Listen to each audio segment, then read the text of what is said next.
सत्य, ईमानदारी और निरंतरता के सिद्धांतों पर आधारित स्थानीय, राष्ट्रीय और अंतर्राष्ट्रीय समाचारों को टेक्स्ट, ऑडियो और वीडियो के रूप में साझा करने के लिए लाइक, कमेंट और शेयर करें। आप संक्षिप्त समाचार सुनिए। बांग्लादेश में बीएनपी की जीत क्या पाकिस्तान के लिए अच्छी खबर है? जमाते इस्लामी के अमीर शफीकुर रहमान की क्यों हो रही है चर्चा? 18 महीने जेल और 17 साल निर्वासन में बिताने वाले तारिक रहमान बन सकते हैं प्रधानमंत्री। जिम्बाब्वे के इस गेंदबाज ने ऑस्ट्रेलिया को किया चारों खाने चित। जेफरी एप्स्टीन फाइल्स की सुनवाई के दौरान हंगामा और तीखी बहस। नामीबिया के साथ मैच में भारत ने ऐसा क्या किया था कि पाकिस्तान हो सकता है खुश? आखिर राफेल ही क्यों बना भारतीय वायुसेना का फेवरेट? जान लीजिए पीछे की पूरी कहानी। ओ रोमियो हुई सिनेमा घरों में release. First day first show देखने वालों ने दिया रिव्यू। शाहिद कपूर की पत्नी मीरा ने भी लुटाया प्यार। 14 महीने की बच्ची के गले में फंस गई थी आधा इंच चौड़ी स्प्रिंग। एम्स के डॉक्टरों ने ऐसे किया चमत्कार। अगले 24 महीनों में भारत की वृद्धि दर 10% से अधिक हो सकती है, यूनिफोर सीईओ का दावा। ईरान को छोड़ने के मूड में नहीं ट्रंप। वेनेजुएला में जिस जंगी जहाज का इस्तेमाल किया उसे भी भेज रहे मिडल ईस्ट। भारत के लिए बांग्लादेश में तारिक रहमान की प्रचंड जीत के क्या मायने हैं? 6 फैक्टर समझिए। भारत लोकतांत्रिक बांग्लादेश के साथ खड़ा है। पीएम मोदी ने तारिक रहमान को दी जीत की बधाई। 15 तोला सोना चुराया और गधे पर बैठकर भागा। शराब के चक्कर में बना दुनिया का सबसे अजूबा चोर। किसान क्रेडिट कार्ड योजना में बड़े बदलाव की तैयारी। आरबीआई का बड़ा ऐलान, करोड़ों किसानों को मिलेगा फायदा। अब पूरी बाकी मुख्य खबर सुनिए। बांग्लादेश के आम चुनाव में बांग्लादेश नेशनलिस्ट पार्टी बीएनपी की जीत पर पाकिस्तान के राष्ट्रपति आसिफ अली जरदारी और प्रधानमंत्री शहबाज शरीफ ने अध्यक्ष तारिक रहमान को बधाई दी। विदेश मंत्री इसहाक डार ने द्विपक्षीय संबंध मजबूत करने की प्रतिबद्धता दोहराई। इससे पहले शेख हसीना सरकार के पतन के बाद क्षेत्रीय समीकरण बदलते दिखे और भारत बांग्लादेश रिश्तों में तनाव बढ़ा।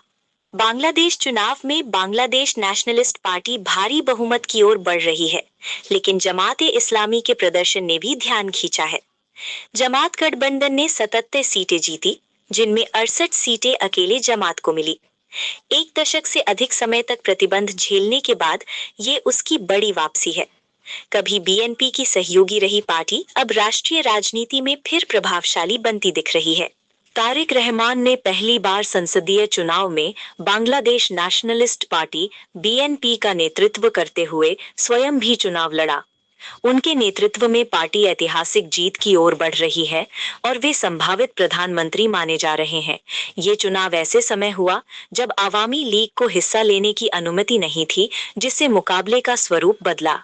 आईसीसी मेंस टी20 वर्ल्ड कप में कोलंबो के आर प्रेमदासा स्टेडियम पर खेले गए मैच में जिम्बाब्वे राष्ट्रीय क्रिकेट टीम ने ऑस्ट्रेलिया राष्ट्रीय क्रिकेट टीम को 23 रन से हराया।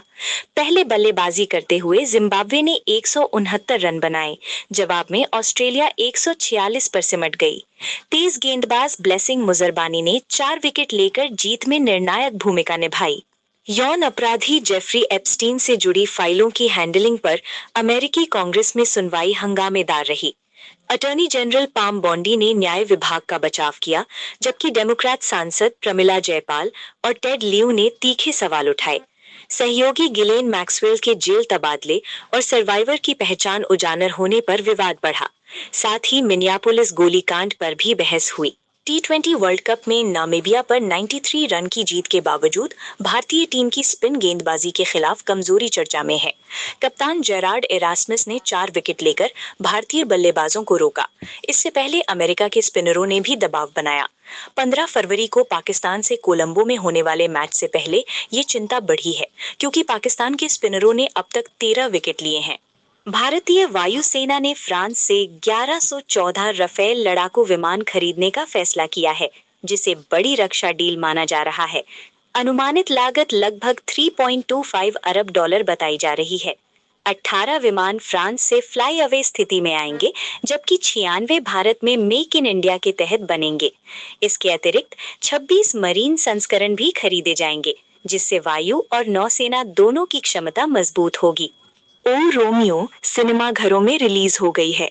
फिल्म में शाहिद कपूर, तृप्ति डिमरी और अविनाश तिवारी मुख्य भूमिकाओं में हैं। रिलीज से पहले कहानी को लेकर विवाद हुआ और मामला कोर्ट पहुंचा, लेकिन अदालत से मंजूरी मिलने के बाद फिल्म रिलीज हुई। पहले दिन दर्शकों ने सोशल मीडिया पर सकारात्मक प्रतिक्रिया दी, जबकि शाहिद की पत्नी मीरा राजपूत कपूर ने भी समर्थन जताया। नई दिल्ली स्थित अखिल भारतीय आयुर्विज्ञान संस्थान एम्स के डॉक्टरों ने 14 माह की बच्ची की जान बचाई, जिसकी खाने की नली में आधा इंच चौड़ा धातु का स्प्रिंग फंस गया था। बच्ची को लगातार उल्टी हो रही थी और उसने खाना पीना छोड़ दिया था। एक्सरे में समस्या सामने आई। पहले एंडोस्कोपी असफल रही, बाद में एम्स में सर्जरी कर स्प्रिंग सफलतापूर्वक निकाला गया। उमेश सचदेव, जो यूनिफोर के सीईओ और सह संस्थापक हैं, ने नई दिल्ली में होने वाले इंडिया एआई इम्पैक्ट समिट से पहले कहा कि भारत एआई अपनाने में वैश्विक नेतृत्व के लिए तैयार है। उनका दावा है कि एआई पर ठोस ध्यान देने से अगले 2 वर्षों में भारत की जीडीपी वृद्धि 10% से अधिक हो सकती है।